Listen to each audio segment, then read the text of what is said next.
Salut et bienvenue à notre méditation. Aujourd'hui, c'est le 22 août et ceci est une méditation du dimanche.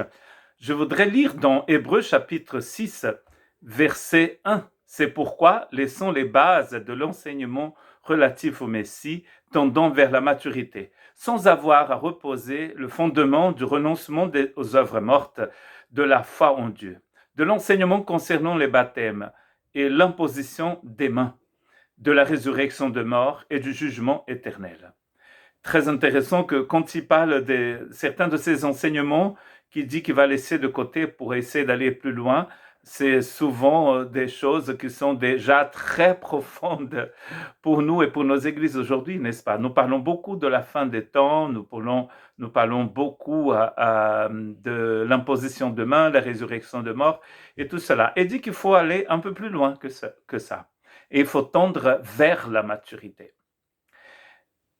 La doctrine, l'enseignement des baptêmes, ici, à l'époque, elle était très, très important, comme il est toujours dans beaucoup d'églises chrétiennes. Mais il dit qu'il faut aller un peu plus loin que ça. Il faut partir vers la maturité. Ensuite, nous allons arriver dans des versets qui sont considérés comme les versets les plus difficiles du Nouveau Testament et même de la Bible. Le verset 4, par exemple, dit en effet, ceux qui ont été une fois éclairés et qui ont goûté aux dons célestes, qui ont eu part au Saint-Esprit, qui ont goûté à la bonne parole de Dieu et aux puissances du monde à venir, et qui pourtant sont tombés, il est impossible de les amener une nouvelle fois à changer d'attitude, puisqu'ils crucifient de nouveau pour eux-mêmes le Fils de Dieu et le déshonorent publiquement. Waouh! Certains vont utiliser ce texte pour dire que nous pouvons perdre le salut.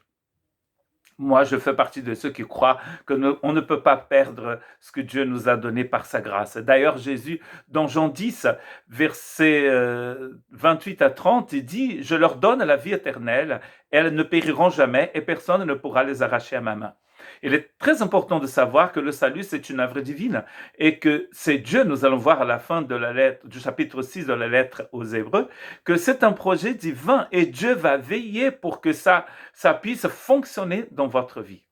Si vous croyez au Christ, si vous êtes né d'en haut, si vous êtes né de nouveau, si vous avez reçu la vie éternelle, personne ne peut vous arracher aux mains du Seigneur. Et je même envie de dire, même vous-même ne peut pas vous arracher aux mains du Seigneur. Mon Père, qui me les a donnés au passé, est plus grand que tous et personne ne peut les arracher à ma main, à la main de mon Père. Le Père et moi, nous sommes un. Voici une parole très christocentrique. Le Christ au centre, le Christ, le Fils et le Père ne font qu'une personne. Et en fait, il est en train de dire ici que personne ne peut nous arracher à sa main. Donc, quand nous revenons dans Hébreux chapitre 6, versets 4, 5 et 6, nous sommes étonnés de voir qu'il dit qu'il y a certaines personnes qui ont goûté, pourtant, qui ont été même éclairées, qui ont reçu certaines lumières et que tombent. Et qu'en plus, c'est difficile de les faire changer d'attitude. C'est-à-dire, c'est difficile que ces gens reviennent à la repentance. Il a une histoire de l'Ancien Testament et on pense que la personne qui a écrit Hébreu pensait justement à cette histoire. C'est l'histoire du frère de Jacob qui avait le droit à l'héritage de son père, d'un patriarche, mais il va vendre. C'était un homme mondain, c'était un homme qui ne valorisait pas les choses divines parce que cet héritage-là, c'est un héritage donné par Dieu au premier-né, et comme il est le premier-né des jumeaux, et c'est à lui cet héritage, mais il va vraiment le vendre pour rien du tout, pour des lentilles, pour rien du tout. Et le texte, il a un texte qui nous dit que même s'il cherche, ensuite il n'est pas content parce qu'il a perdu son héritage pour son frère Jacob, mais il ne va pas trouver cette repentance. Est-ce que c'est Dieu qui ne pardonne pas les gens? Est-ce qu'il y a des péchés que Dieu ne peut pas pardonner? Mais finalement, le péché qui ne peut pas être pardonné, c'est le refus de recevoir déjà, d'ailleurs, le pardon. Il y a deux paraboles ici, d'ailleurs une parabole divisée en deux, de la terre. Dans le verset 7 et 8, très intéressant, et dans la dernière parabole, il dit la terre produit des ronces et des chardons, elle est jugée sans valeur, bien près d'être maudite, et on finit par y mettre le feu. Ça, c'est la terre qui ne produit rien du tout.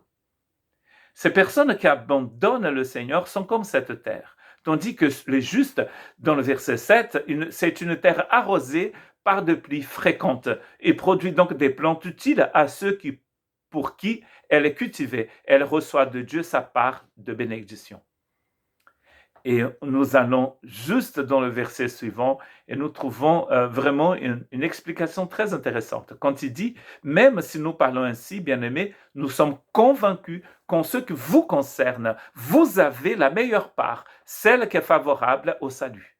La meilleure part. Ce mot meilleur, supérieur, c'est favorable. Ce sont des mots qui sont très pertinents dans cet épître aux Hébreux. Parce que le but de cet épître, c'est de montrer à des gens qui pensaient qu'ils pouvaient venir à Christ et par la suite retourner à leur religion, d'ailleurs au sacrifice même de l'Ancien Testament et à la loi et aux pratiques de la loi, que cela était possible. Mais il est impossible. Parce qu'une fois que vous avez vraiment connu le Seigneur, vous ne regardez pas en arrière. Pourquoi? Parce que, comme il dit, je suis convaincu qu'en ce qui vous concerne, vous avez la meilleure part, c'est-à-dire ces choses qui sont relatives au salut. Nous sommes en train de parler de salut ici. Et dans le verset 10, il va avoir ici un mot magique, entre guillemets, c'est le mot agapé. Vous avez démontré votre agapé.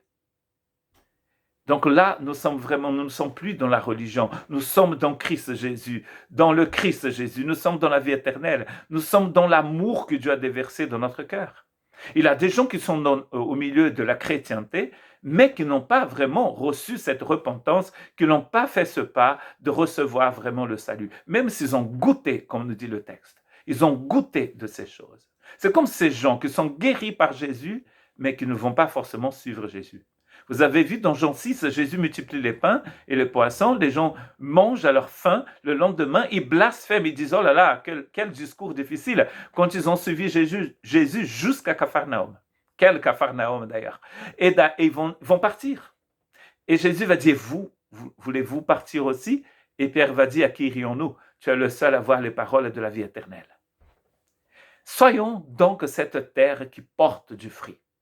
Ainsi, par deux actes irrévocables, dans lesquels il est impossible que Dieu mente, nous sommes puissamment encouragés, nous dont le seul refuge a été de saisir l'espérance qui nous a été proposée. C'est le verset 18. Quelles sont ces deux choses?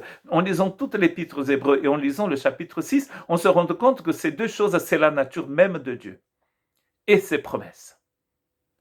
La nature de Dieu et ses promesses vont nous aider à rester ferme jusqu'au bout.